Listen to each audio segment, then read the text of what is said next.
So it is time once again for another Rants and Review, and this time we are checking out the collaboration between Munchkin and OP Games, or Op Games, Munchkin Scooby Doo. This is totally like Cools, man. Zooinks. If you haven't heard of Munchkin, you're living under a rock, but it is a very fun-paced game that originally came out as a way to kind of pick fun at while also enjoying a fun version of a toned down RPG like D&D style game where you kick down the door, fight monsters, loot treasures, build up a character, swap out classes. It was always just very fun and low key, and they've worked together with so many brands to take that style of their gameplay and immerse it into major ones. They've made like Rick and Morty ones, they've made Disney themed ones, so it's really cool to see Scooby Doo getting on the fun because there's just so much Scooby Doo material down the line that they could basically use it to mix into the game. So let's open it up and see what comes inside.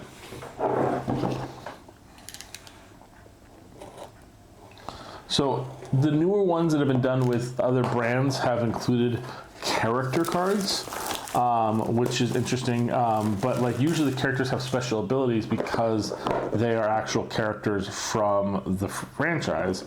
So it looks like they're going to be doing the same thing here with Scooby Doo. Let's check it out.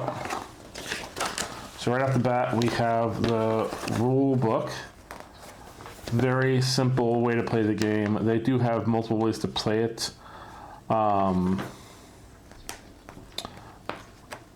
yeah, seems pretty straightforward.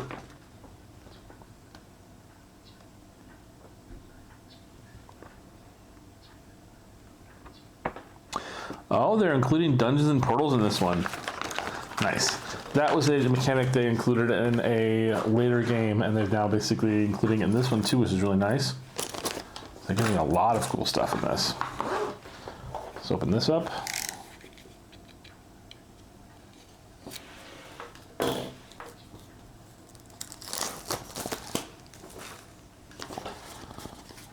So right off the bat, we have our actual characters. So we have Scooby Doo, we have Shaggy Rogers, Velma Dinkley, Fred Jones, Daphne Blake, and Scrappy Doo made the cut? Oh, okay. All of them do have their own ability. Scrappy Doo, anytime you fight more than one monster, you get a bonus equal to your level. Daphne gets a +2 in combat against monsters 10 or higher. Each time you're in combat, you may discard a card to build a trap. Roll the dice. On a 2 to 6, you get a +3. On a 1, you get caught in your own trap and get a -3. Interesting. Velma, you may bravely kick down 2 doors at the start of your turn. Choose one card to encounter and put the other on the bottom of the door deck. If they're both monsters, you have to fight the stronger of the 2.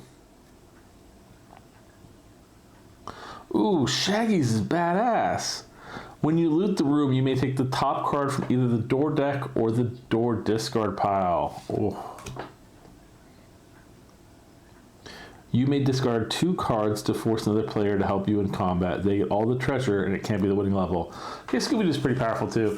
I think of all the player abilities, the most powerful one is going to be Shaggy though, because sometimes the card on top of the discard pile can be the exact class you need. Sometimes it can be like one-off, one-shot items. So it can be really powerful stuff, and that's it's going to be very helpful. So when you're playing the game, you have 10 levels. Level 10 is how you win. So they've actually included these little, on the player character sheets, level counters, and you have a little thing there that you can actually use to move up. As you're playing the game and you're fighting monsters, your power level is going to be all your items that you can legally wear in the game, plus your level to create your power level. You have to beat the monster's power level to defeat them in combat. Defeating them in combat will net you at least a level, depending on the monster, and then sometimes treasure. And you have to basically get to level 10 to win the game. If you are at level 9, the only way that you can win the game is by defeating a monster. Throughout the game, there are go-up-level cards, and there are also abilities to sell your items up to 1,000 gold to gain a level, but once you hit level 9, that's it. It is a game in which people can help you fight monsters. You can take one person to assist you in combat, but that's only one, and then other players can add things or throw things in to mess with the game dynamic, which is really nice. You do have a die. The die is important because the fact that on a unsuccessful combat, you have to try to run away or get hit by the bad stuff. You have to roll a 5 or 6 to get away. If you don't get a 5 or 6, ooh, nice, I got a 6. Then you have to take the bad stuff, which would be as bad as discarding cards, losing items, or death.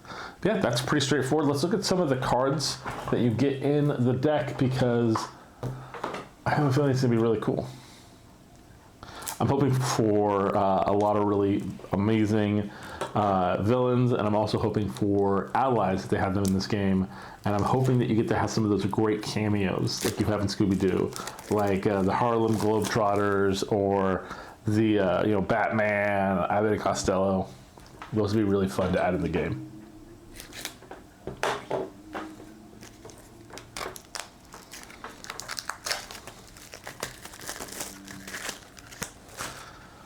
Okay. Items. We have things like vehicles, like the Mystery Machine, the Minecart, Fire Truck, Biplane. Mystery Machine gives you a +5 bonus. Whew. That's amazing. So these are vehicles. So you have vehicles in the game. Then have bonus items like compass, flashlight, handcuffs, lantern.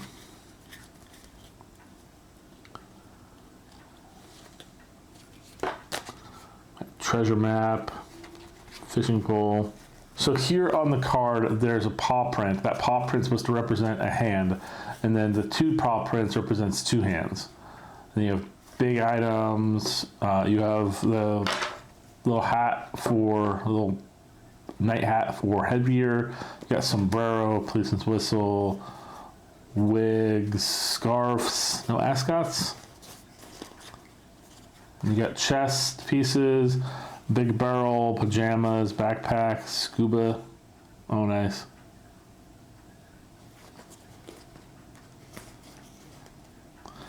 And then feet gear, we got scuba fins.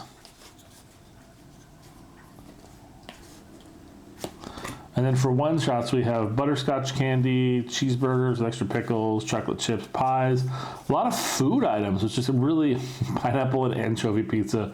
Oof. Scooby snacks. Played during combat. +5 to the Munchkin side. If there is a helper in the combat, +10 instead. Nice. Go up a level cards featuring some amazing artwork from the game, from the show. That's cool. But I think that's unfortunately all the treasure cards. So let's see what's behind the door cards. So some classic monsters, Ghost Diver, Wax Phantom from the show, Pirates, Green Ghost.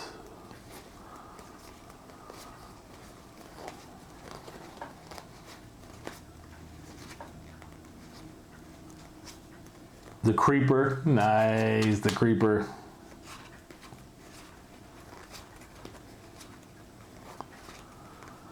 The Ghost of Redbeard. Okay, so you got some really kind of classics in here. And then we have +5 intense to the monsters, making them chilling, freaking, totally terrifying, ghostly, scarific. You got your classic wandering monster card that allows you to throw an additional monster into the combat. And then we have class. We got Brave Adventurer. So the start of the turn, for each face-up door card you are in, draw a face-down door card. And you can have an additional vehicle. Then you got Ghost Hunter class. +2 against ghosts in combats. And a +2 against running away from ghosts. Meddling Kids. Draw an additional face-down treasure for every monster you defeat without help. And then Psych Out, you may always choose to lose a level rather than taking the monster's printed bad stuff. It's not bad, especially if it's death. Super Munchkin, you can have 2.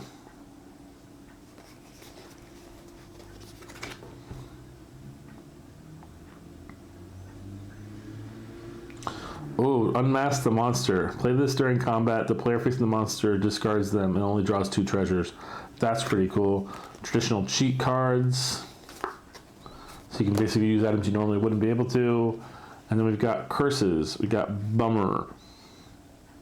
During your next combat, draw and discard from the door deck until you draw a monster. Whoa. Lose a level. Lose an item. Roll a dice, discard that many items from your hand.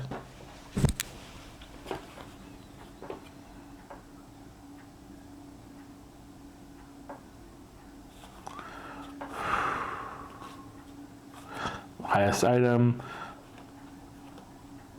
Destroy your vehicle.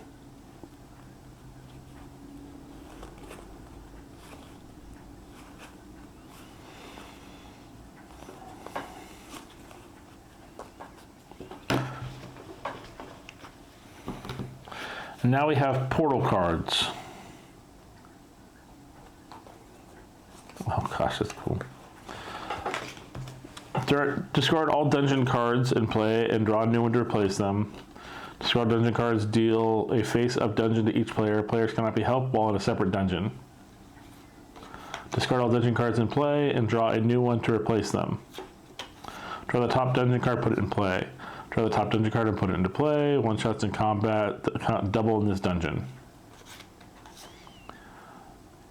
Discard all current dungeons and replace them with the bottom card of the dungeon deck. Play on your turn to climb out of a dungeon. Discard any and all dungeons in play. Draw a new dungeon at the end of your turn. Discard a dungeon and then draw 1 or more new dungeons. Depending on that, choose any previously discarded dungeon card to put it in play. If none have been discarded, draw a new dungeon card instead. Add those effects to the dungeon you're currently in.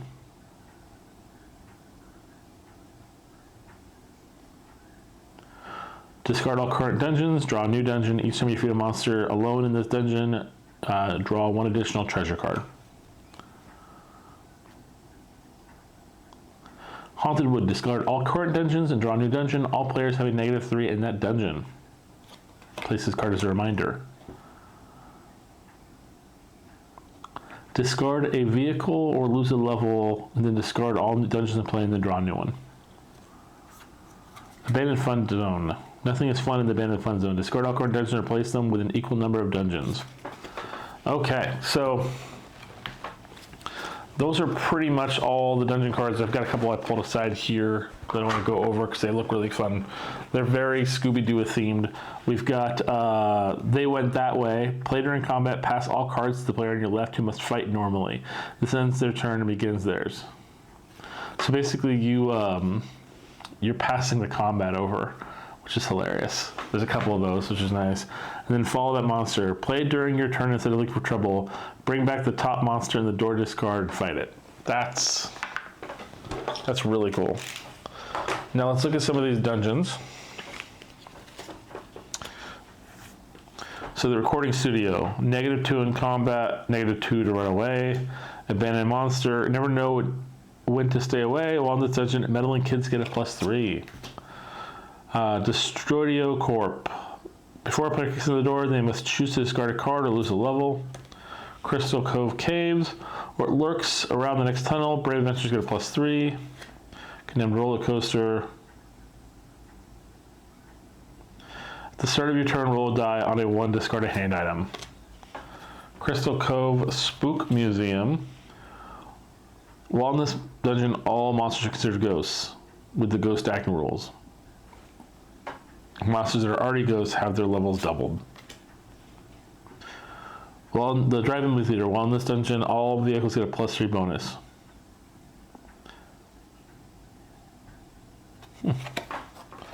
The Wax Museum. It's hard to tell real monsters from fake monsters. While in this dungeon, if you run away from a monster, shuffle it back into the door deck unless the door deck has fewer than 10 cards in it. K. Ghoul Mart. When this dungeon is revealed, shuffle the door discards back into the door deck, and all players must face a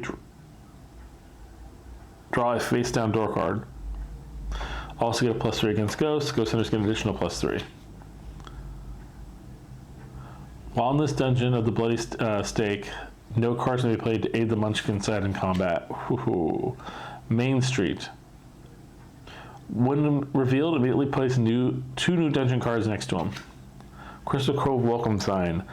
It is polite to bring a welcome party while in this dungeon. All equipped hand items get a +2.